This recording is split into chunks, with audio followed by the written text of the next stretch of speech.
who does not like to listen to opposition. In conclusion, I believe you are not that. This singular thing you have done shows you have a large heart. Extend this large heart to accommodation of your opposition. And finally, let me tell you, your worst enemies, given my own long years around the corridors of power, your worst enemies are those people around you who turn everybody as an enemy against you. All Nigerians are your friends, and you must remember. Thank you very much. May God save the Federal Republic of Nigeria.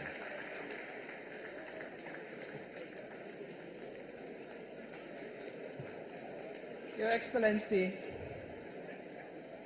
distinguished ladies and gentlemen, a historic day such as this has brought a presidential apology, courageous determination, commitment to democracy, great leadership, new foot soldiers, and the honor of men and women in the struggle. Our final goodwill message would come from distinguished Senator Ame Ebute, former President of the Senate, SDP. Let's cheer him as he comes forward.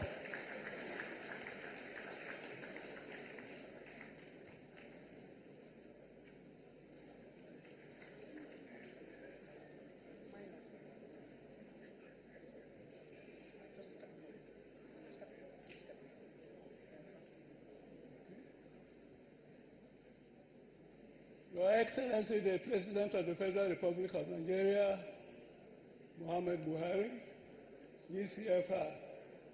Your Excellency, the Vice President of the Federal Republic of Nigeria, Professor Osibajo, the Secretary to the Government of the Federation. Being the last speaker, I think you will permit me to do a little more of recognition. You give me that honor. I recognize the National Chairman of APC, Sifoyegun. I recognize the leader of APC, Bola Tinubu. I recognize all the governors, both former and present, and other distinguished colleagues. If gratitude were a material, tangible material to be put in sacks of bag, I assure you that more than 100 sacks of bag would have contained the gratitude of Nigerians to Mr. President. Today, history is being made. Unprecedented history is being written in the history book of Nigeria, and who did it? Is the President of the Federal Republic of Nigeria, Muhammad Buhari. I assure you that you will reap the appreciation of Nigerians for this gesture, even in your lifetime. Many of us have suffered for June 12th. We are tenants at Alagon Close for 50 days. Some of those tenants included Polycarp Wheaton of the blessed memory, Onyeka Okerafo, also of the blessed memory, Senator Mark Nwuru from Abia State, also of the blessed memory. But let me appeal to the Nigerian press, which some of us believe that has been redundantly dominated by the southwestern states, that in their reporting, especially reporting the stakeholders of June 12, they should be more mature than what they have been so far. They've concentrated on stakeholders coming from the southwest alone, and I think it's only Bola Tinubu that has mentioned Abu Ibrahim so far. All the names mentioned are from the southwest, and it is not true. Many people suffered a lot of hardship as a result of June 12. But the names that are being mentioned here were highly restrictive. So, Mr. President, being the last speaker, and I know that people are tired, I assure you that you will reap the benefits of this gesture that you have shown to Nigerians. All Nigerians, irrespective of political parties, are grateful to you.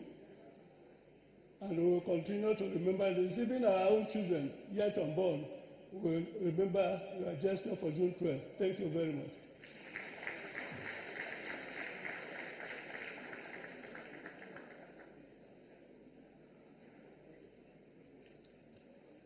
We want to thank all the speakers.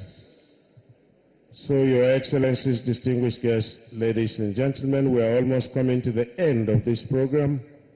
May I now invite the Executive Governor of Ogun State, His Excellency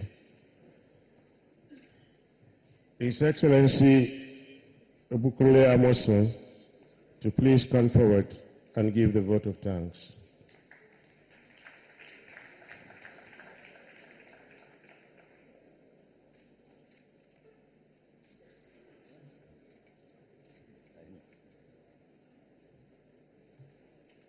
Mr. President,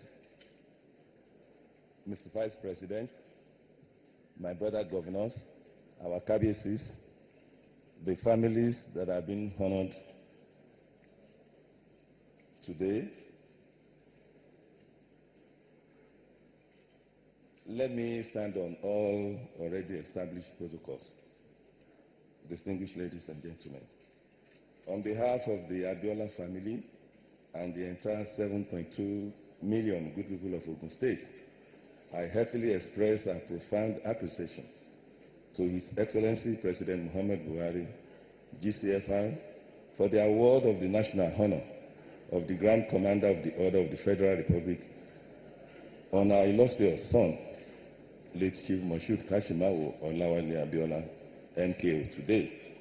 Mr. President, words alone are not enough to express our gratitude for your thoughtfulness and courage to confer this award. Though we have waited very long for it, we are indeed grateful that it has come at last. You are the man anointed by God to restore hope and heal our broken hearts 25 years after. We are not unmindful of the fact that this GCFR award is reserved for only those who have served our nation at the highest level. This award is not just a national honor. It is uniquely an affirmation of our collective will and reward for the sacrifices of true compatriots. Today, MKO is a symbol of democracy personified. It is an incontrovertible fact that MKO was a man of the people. From his humble beginning, he worked hard to become an accomplished businessman whose footprints remain indelible in all spheres of our social and economic lives. He was a man very passionate about the greatness of Nigeria, his country, and indeed Africa, his continent. When he contested the June 12, 1993 presidential election, he did so for the sake of the masses. His candidature raised hopes, and Nigerians voted for him as their president overwhelmingly. Without necessarily demeaning the significance of other elections, the June 12, 1993 election remains the freest, fairest, and most peaceful election ever held in Nigeria. The fact that the outcome of that election was scuttled does not diminish its prime place in our democratic history. Our gathering here today to honor the winner of that election is not only apt, but long overdue. Only those who are not conversant with the political history of Nigeria will debate whether MKO Abiola deserves this award alive or posthumously. As we celebrate this award, we should all remember that we are all beneficiaries of MKO Abiola's political legacy. We are therefore under a duty to give priority to the masses, serve selflessly, and consider no sacrifice too much to pay, like MKO Abiola. The best memorial we could ever give Chief MKO Abiola is for all of us as individuals and as a nation to play our part towards building a greater nation, not just for ourselves, but for generations yet unborn. Mr. President, with your recent pronouncement of June 12 as our new Democracy Day, let me enjoin all of us that a fitting tribute for June 12 is for all of us to continue to defend and fledgling democracy and deepen its practices.